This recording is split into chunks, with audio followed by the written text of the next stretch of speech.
Everybody to this session with the AIIHPC research team. The session is called Making Sense of It All, a session on sharing your voice in research. So you're very welcome to this session. And if you have any questions or comments, we'd love to hear from you after you have seen this recording. Just to give you a little quick overview on the session, this is an information session on research in palliative care. This session is based on feedback from Voices for Care members. So we're trying to fill the gaps in any knowledge that people may have around research, being involved in research in palliative care, and also a chance to meet the AIIHPC research team and the chance to put a face to the names that come through on the emails. So without further ado, I'm going to hand over to my colleague, Mary Rabbit, Research Programme Manager for AIIHPC. Mary, do you want to introduce yourself? Thank you, Jane. Yes, so delighted to be involved in this session today. As Jane mentioned, I'm the Research Programme Manager for the Institute, and I look after the strategic direction of the PCRN and the research programme. And within the team, I have a number of colleagues, including Jane and Bushra. Fabulous, Mary. Thank you very much. Bushra, I might go to you next to introduce yourself if you want to say a few words. Thank you, Jane. My name is Bushra Ertuğrul. I am Research Support and Knowledge Translation Lead in the Institute, working with research team. Delighted to have this presentation today. Thank you. Thank you, Bushra. And I suppose last but not least is myself, Jane. I am the Palliative Care Research Network Project Manager. So my role within the research team is to support Palliative Care Research Network, also known as the PCRN. And also we have the Early Career Researcher Forum, which is known as the ECRF. So look, we're always really, really interested to hear from Voices for Care members around being involved in research. So as I said at the start, if you have any questions or comments, please feel free to contact one or all of us after the webinar. So Mary, over to you for this slide, if you want to take it away. Thank you. So I suppose the question really is, why do we do palliative care research? And some of you may know, when we talk about palliative care, we're talking about people not only at the end of their life, but people who have been diagnosed with life-limiting conditions. So it could be in the last number of years of their life. We are always trying to improve the quality of life for people with what we call palliative care needs, and also improve the quality of their death. One of the things to note is that in this area, there is a huge demand for palliative care, and this is growing not only across the island of Ireland, but globally. And the predicted growth for palliative care in the Republic of Ireland by 2046 is that there would be a 75% growth in the area. And in Northern Ireland by 2040, there's a predicted growth of 31%. And it's good to note that the growth in the Republic of Ireland is the highest global growth predicted. And in the UK, the Northern Ireland predicted growth is the highest across the UK. So it's very important that we support people with palliative care needs to be able to access and have that equitable access to palliative care services. And one of the ways we can support that is through the right type of research. Research is really important. It's important if we want to be able to provide that type of personalised care for people with palliative care needs, that they get exactly what they need at the right time, in the right place. and the way we can ensure that the research really has an impact on people with palliative care needs and their families is by involving public and patient involvement contributors, or personal and public involvement contributors, as they are called in Northern Ireland. So I just think I am handing back to Jane now. Thank you very much, Mary, for setting the context for us. I'm going to talk a little bit more about what is PPI. It is frequently used, but really, let's get back to basics around what it is. So, PPI is a term used in health and social care research on the island of Ireland. PPI refers to personal and public involvement or public and patient involvement in research. So essentially, two different ways of saying the same thing. What is PPI in palliative care research? So PPI is people getting involved in research and members of the public getting involved in research. What is it, particularly for palliative care research?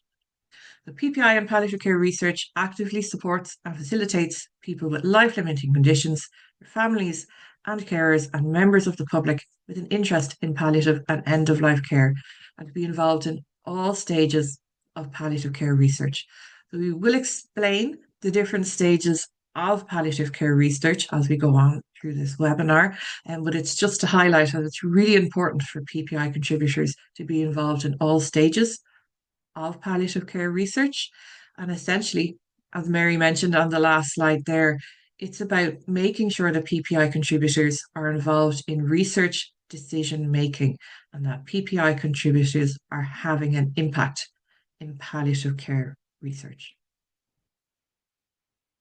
These are some of the quotes from people who have been involved in voice of care and palliative care research. Some of the ones that stick out is the one at the bottom there. This is a golden opportunity and to use your voice to make palliative care better for the next person. Someday it could be you or one of your loved ones. And I suppose it is to highlight again that positive impact that PPI contributors can have, that you potentially could have if you were to become involved in palliative care research. Some of the different ways that you can become involved. You may see opportunities coming through from the research team and maybe sitting there wondering, what's this all about, or what's this going to feel like, or what's this going to look like? There's a number of different ways that you can become involved in palliative care research. The Institute every year runs a series of different events. Some are long-standing and so some change every year. So this slide is to just give you a feel for what we did last year. The top slide there is two Voices for Care members, a PPI contributor, palliative care consultant, at our PCRN symposium that we hold every November. So this is a research event, and we always ensure that we have Voices for Care members involved in the planning of it, and on the day as we go through the day itself. The next slide there is a webinar that we did as part of the PPI Ignite Festival, which runs every October, and they try and platform PPI events and bring everything together just for 1 month. And AIIHPC ran this webinar with Dr. Emmy Racine in UCC. We had a palliative care research member from DCU, and we also had an early career researcher also from UCC. On that particular webinar, we had a Voices for Care member, Linda Cooper, who joined a panel session. It was very lively and interactive. These bottom two slides there. Mary, do you want to come in and say a little bit about the bottom two slides? So yes, so thanks, Jane. And in 2025, we also updated the All Ireland research priorities for palliative and end-of-life care.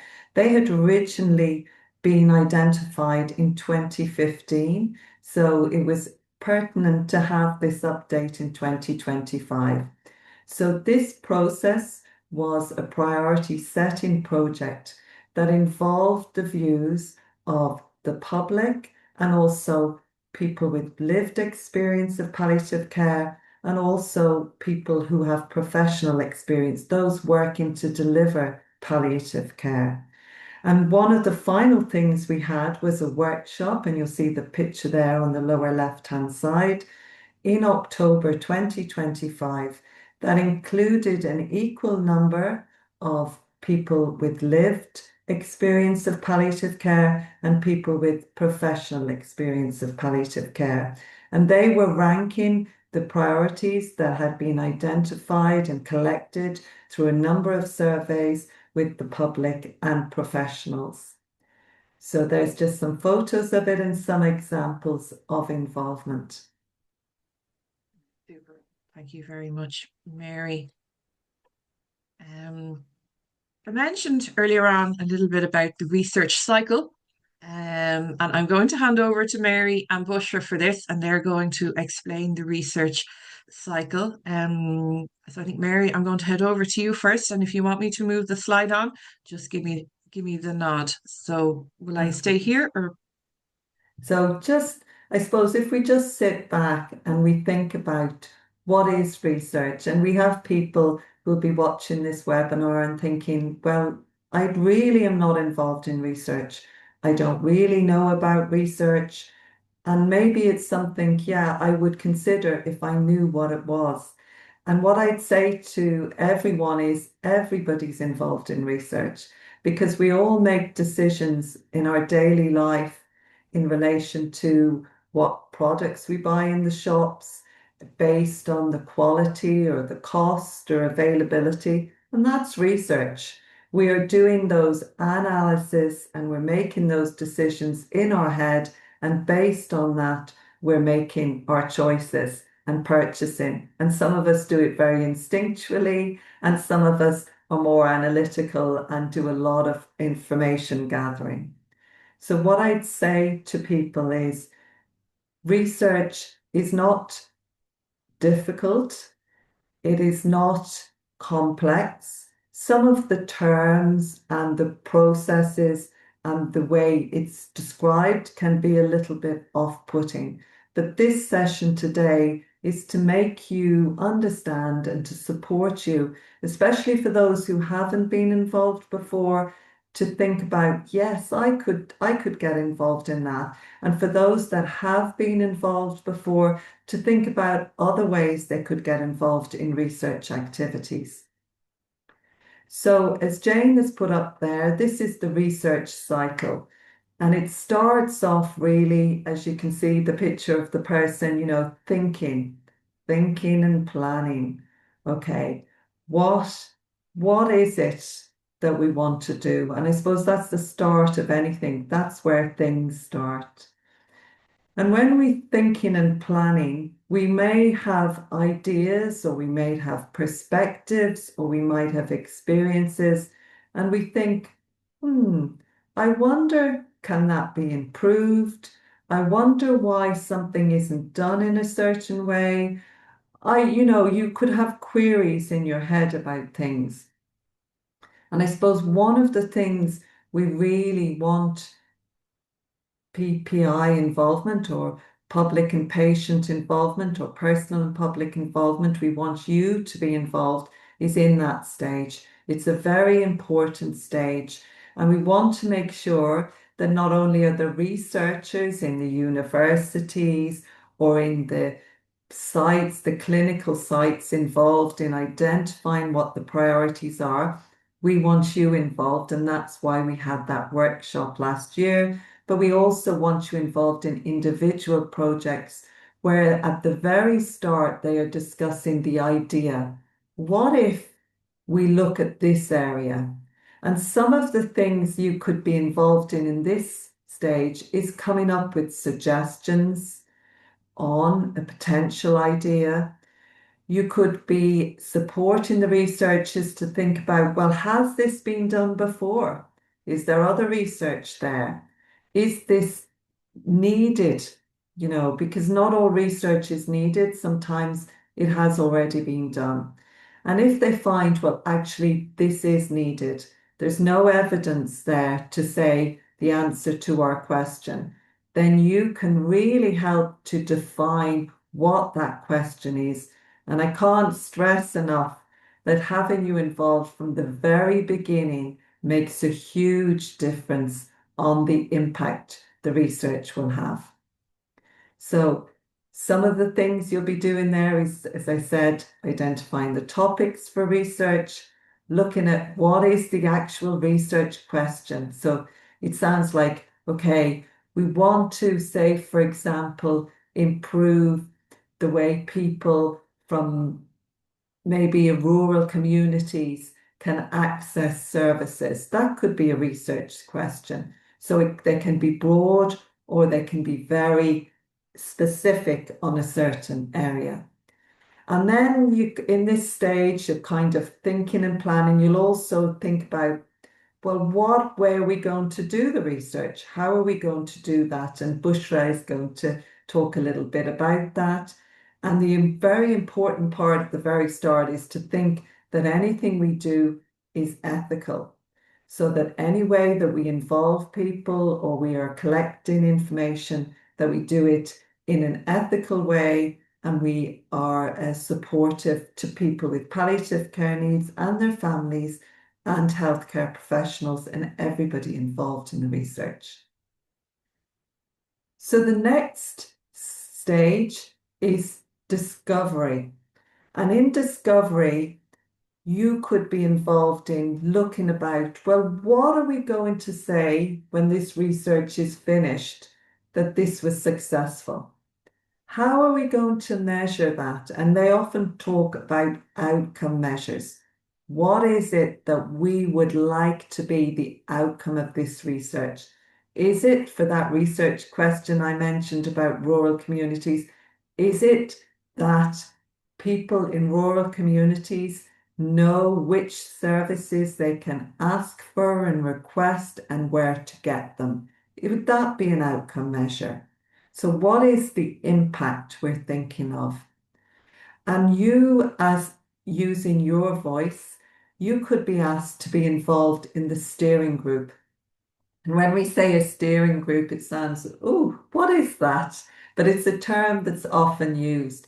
And you can think of it like steering in a car for those who drive, or, it's very important that people are there and they're involved or on a boat with the big wheel steering that. And it's very important that everybody's hand, people with the lived experience, people with the professional experience, the researchers, all those people are involved in helping guide where that boat or where that car is going. So it's really important to be involved in that a fundamental stage so that your experience can impact the research.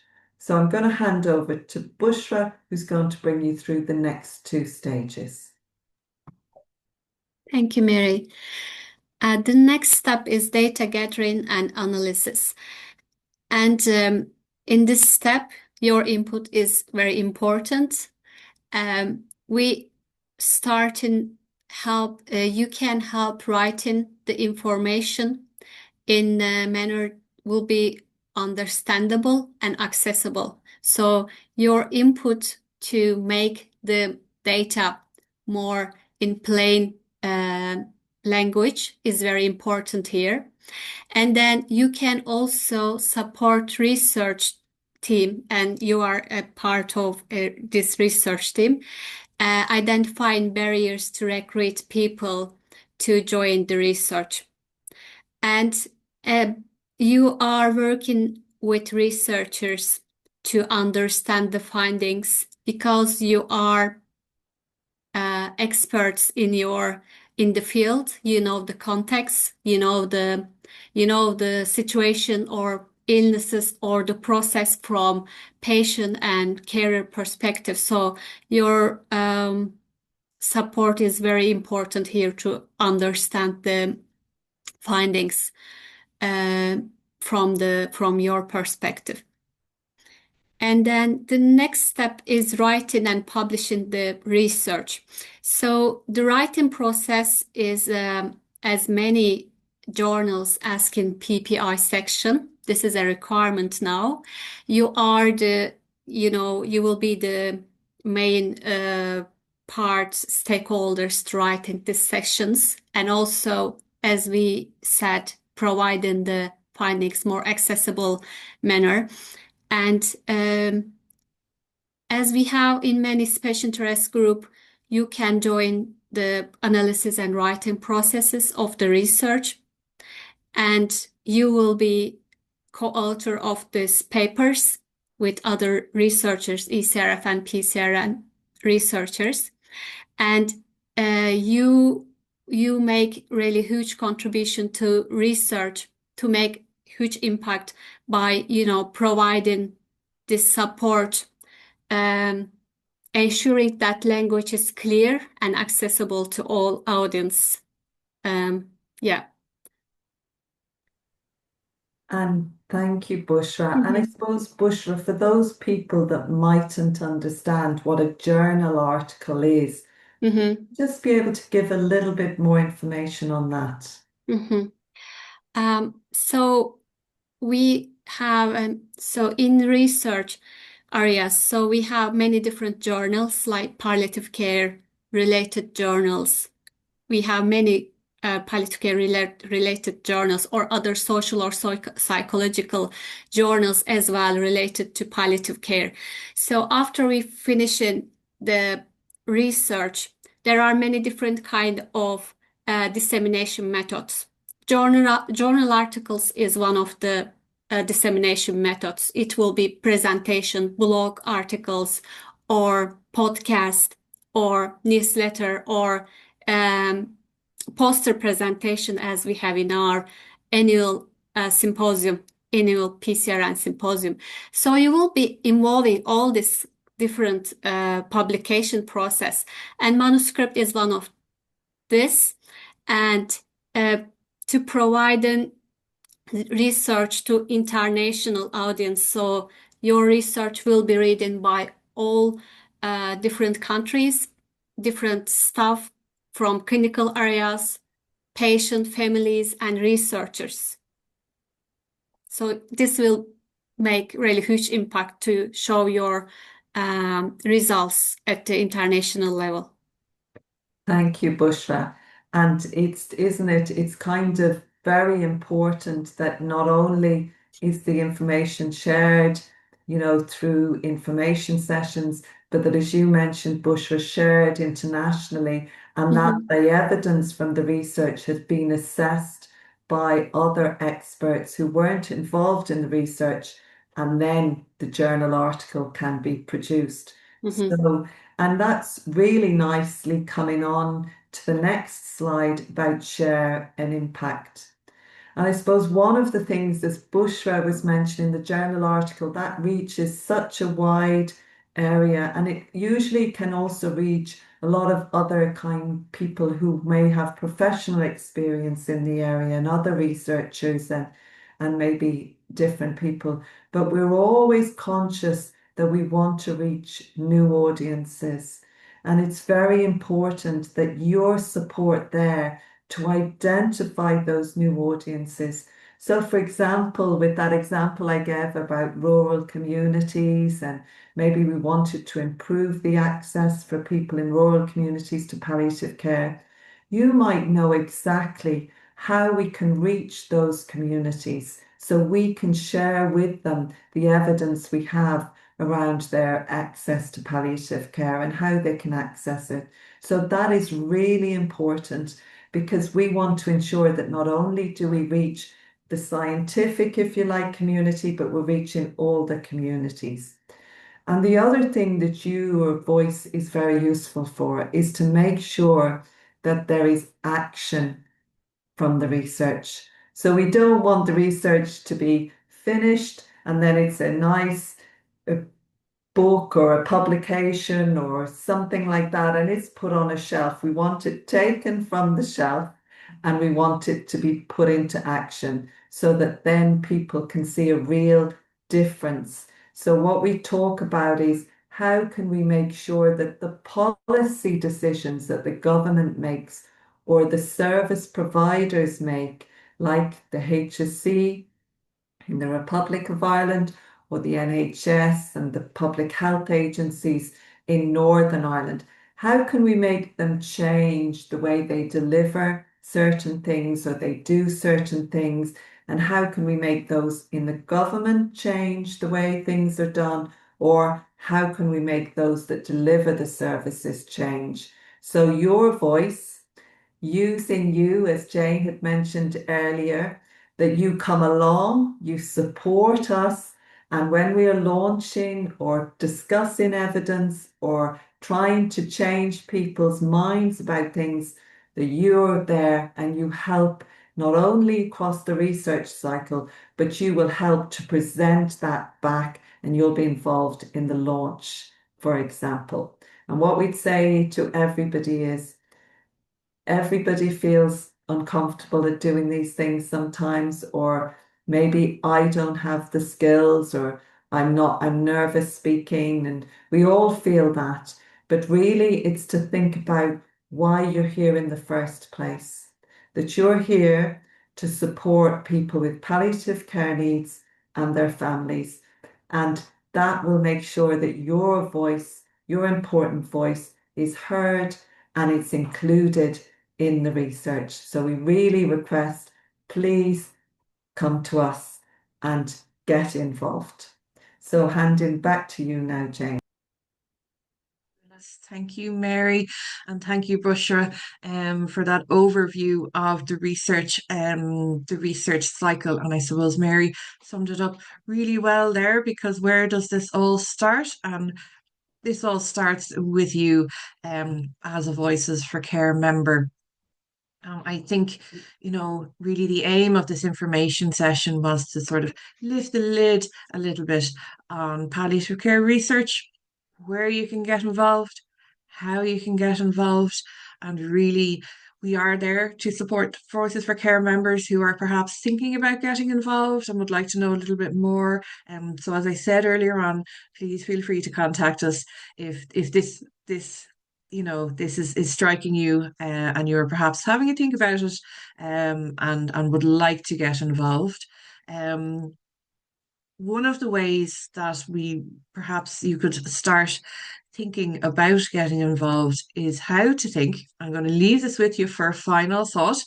You can rewatch this webinar or this recording, and it's going to be online, and you can come back to this for perhaps inspiration. And one of the things we wanted to leave you with before we say goodbye is, how do you think your story can support research and palliative care research? So you take 5 or 10 minutes out of your day, I suppose, to think and to reflect on it. You're going to see research opportunities coming through. They may be with AIIHPC, perhaps the symposium, perhaps webinar, what you mentioned, perhaps one of the special interest groups. Also, you may see opportunities coming through from external researchers who come to us looking for volunteers. So there's a wide variety of ways that you can become involved, and that you can share your impact, and that you can be involved in improving palliative care services on the island of Ireland. So I'm going to leave it there. Thank you all very much for your time. Mary, do you want to say goodbye or say a Just few to words? say, we'll all say goodbye, I think, at the same time, and thank you to everybody for your time today. And as Jane mentioned, we're always here to take any queries or questions. Fabulous.